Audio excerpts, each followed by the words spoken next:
ുള്ളത് കൊണ്ട് ആൾക്കാർ ഇവിടെ വരുന്നു എന്ന് 25 ലക്ഷം രൂപ തൊലയ്ക്ക.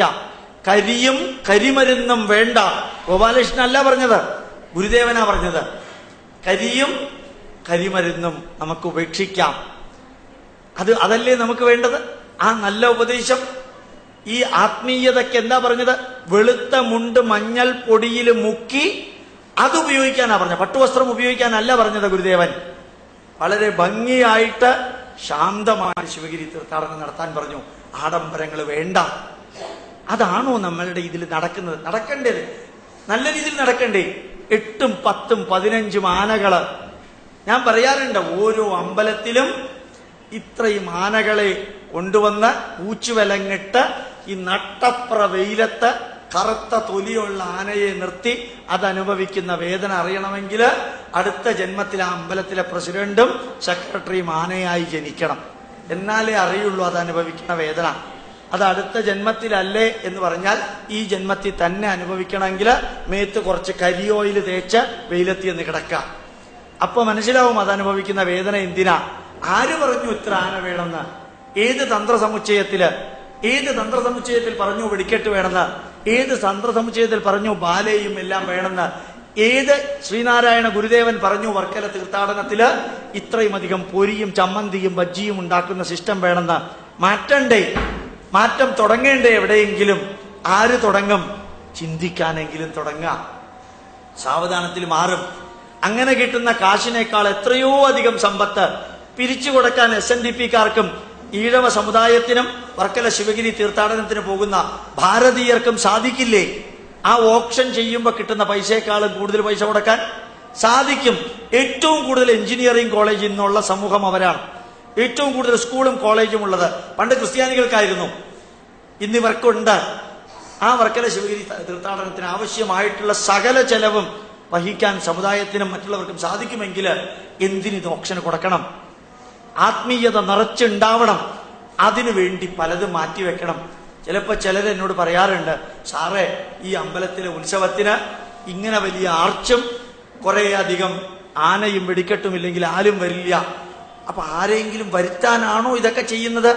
അതെ സാർ, ഉറപ്പാണ്. ഞാൻ തിരിച്ചുത്തരം പറയട്ടെ എന്ന് ചോദിക്കാറുണ്ട്. സാറ് പറയണം, ഒരു 4 പെഗ് വെച്ച് കൊടുത്താൽ ഇതിനേക്കാൾ കൂടുതൽ ആൾക്കാർ വരും. ഇതൊന്നും വേണ്ട, 4 പെഗ്. നിങ്ങൾക്ക് കാണണമെങ്കിൽ എടപ്പള്ളി പള്ളിയിലേക്കൊന്ന് പോവുക. ആ കോഴിയെ കൊല്ലുന്ന ദിവസം നിങ്ങൾ ഏത് വഴി കൂടെ നടന്നാലും എല്ലാ ക്രിസ്ത്യാനിയുടെ വീട്ടിലെ മതിലില് 3X റമ്മ്, വോഡ്ക, ബ്രാൻഡി എല്ലാം വെച്ചിട്ടുണ്ട്. ഇതില് ഈ മതിലില് നിങ്ങൾ ചെന്ന് ചോദിച്ചാൽ, ചന്ദനക്കുറിയിട്ട പൂണൂലിട്ടവൻ ചോദിച്ചാലും അവർ ഫ്രീ ആയിട്ട് തരും. എന്താ കാരണം? സെന്റ് ജോർജിനെ സന്തോഷിപ്പിക്കാൻ. സെന്റ് ജോർജിനെ എന്തിനാ സന്തോഷിപ്പിക്കുന്നത്? അകത്ത് പാമ്പും ചേരയും പല്ലിയും വരാണ്ടിരിക്കാൻ. ഇപ്പൊ അകത്ത് അതിനേക്കാളും വലിയ പാർട്ടീസ് എന്താ? എന്തിനാ ഇനി പുറത്തുനിന്ന് വരണേ? ഞാൻ തമാശയായിട്ട് പറഞ്ഞില്ല, അറിഞ്ഞുകൊണ്ട് പറയാം. എന്തിനീ 62 കോഴിയെ കുരുതി കൊടുത്തിട്ട് സെന്റ് ജോർജിനെ സന്തോഷിപ്പിക്കണം? ആരാ സെന്റ് ജോർജ് എന്നറിയോ? AD 3-ാം നൂറ്റാണ്ടിൽ ജീവിച്ചിരുന്ന ഒരു പട്ടാളക്കാരൻ. ജൂതന്മാര് മതം മാറാൻ സമ്മതിക്കാത്തതിന് 60,000 പേരെ കൊന്ന ആളാണ് സെന്റ് ജോർജ്. ഞാൻ പറഞ്ഞതല്ല, നിങ്ങൾ ഗൂഗിളിൽ ചെന്ന് സെർച്ച് ചെയ്ത് കഴിഞ്ഞാൽ ഇന്റർനെറ്റിലുണ്ടത്. അവരെ സന്തോഷിപ്പിക്കാൻ ഇത്രയും അധികം ലിക്കർ അടിച്ചു കയറ്റണോ? എന്തിന് ലിക്കർ അടിച്ചു കയറ്റണം? മാറ്റണ്ടേ? അത് പള്ളിക്കാരും മാറണം, ഹിന്ദുക്കളും മാറണം. ഇത് തന്നെ വർക്കല ശിവഗിരി തീർത്ഥാടനത്തിൽ അവിടെ വെള്ളോടിയില്ല, അത് അങ്ങനെ ചേർത്ത് പറഞ്ഞതല്ല. പക്ഷെ ബാക്കിയുള്ള പലതും അവിടെയുണ്ട്. എന്തിനതെല്ലാം മാറണം? സമൂഹം മാറണം, കുടുംബത്തിൽ മാറ്റം ഉണ്ടാവണം, ഭാര്യയും ഭർത്താവും ധന്യമായൊരു ജീവിതം. നമ്മള് എവിടെയോ ജനിച്ചു വളർന്ന ഒരു സ്ത്രീയെ എവിടെയോ ജനിച്ചു വളർന്ന പുരുഷൻ കൊണ്ടുവരികയാണ്. എന്നിട്ട് കൈപിടിച്ച് അഗ്നിസാക്ഷിയായിട്ട് വിവാഹം നടത്തി ജീവിതത്തിലെ സുഖത്തിലും ദുഃഖത്തിലും ഒരുമിച്ചുണ്ടാവണം. അവസാനം മരിക്കുന്ന സമയത്ത് ഡെഡ് ബോഡി കിടത്തിയിട്ട് താലി പൊട്ടിക്കുന്ന ഒരു ചടങ്ങുണ്ട്.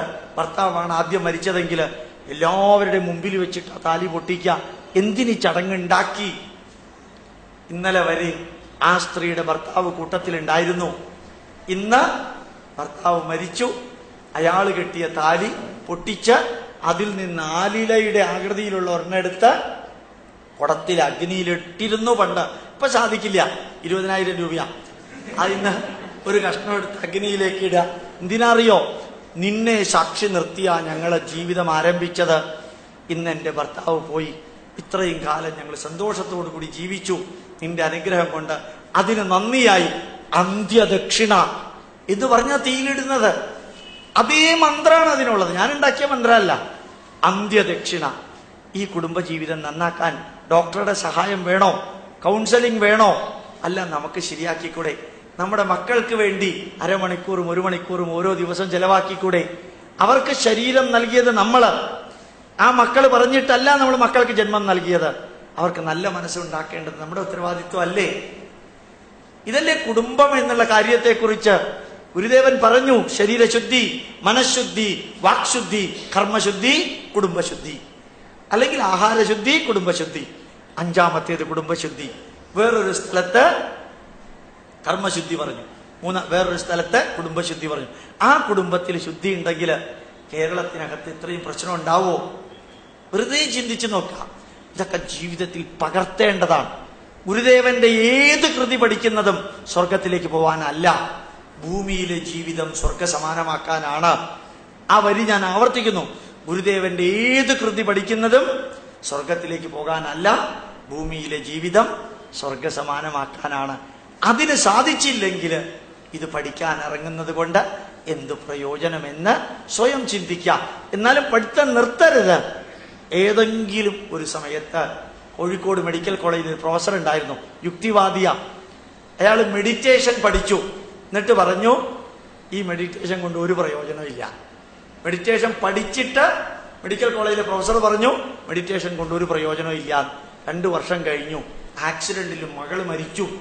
ആ ഡെഡ് ബോഡിയുടെ മുമ്പിലിരുന്ന ആ മനുഷ്യൻ ഇടത്തെ കയ്യ് ഈ ചീക്കില് സപ്പോർട്ട് ചെയ്ത് കിടന്ന മനുഷ്യൻ പിന്നെ 9 മണിക്കൂർ കഴിഞ്ഞിട്ട് എഴുന്നേറ്റത്.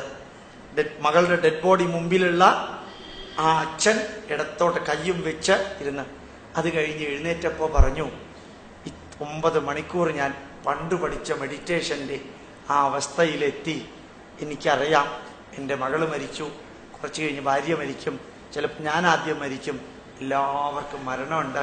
കരയുന്നതിലൊരു അർത്ഥമില്ല. എന്നോ പഠിച്ച മെഡിറ്റേഷൻ മകളുടെ മരണസമയത്ത് ജീവിതത്തിൽ പ്രയോഗിക്കാൻ സാധിച്ചു. അപ്പൊ ജീവിതത്തിൽ ഇപ്പൊ പകർത്തിയില്ലെങ്കിലും നിങ്ങൾ ഗുരുദേവന്റെ സന്ദേശങ്ങളെല്ലാം പഠിക്കണം. അത് ആവശ്യം വരും. പറ്റുമെങ്കിൽ ഇപ്പൊ തന്നെ പഠിച്ച് ജീവിതത്തിൽ ധന്യമായ മുന്നേറ്റം സാധിക്കട്ടെ എന്ന് പ്രാർത്ഥിച്ചുകൊണ്ട്, അതേപോലെ തന്നെ ധന്യമായ കർമ്മമണ്ഡലത്തില് നമുക്ക് ഒരുമിച്ച് പ്രവർത്തിക്കാം. പ്രണാമം, പ്രണാമം, പ്രണാമം.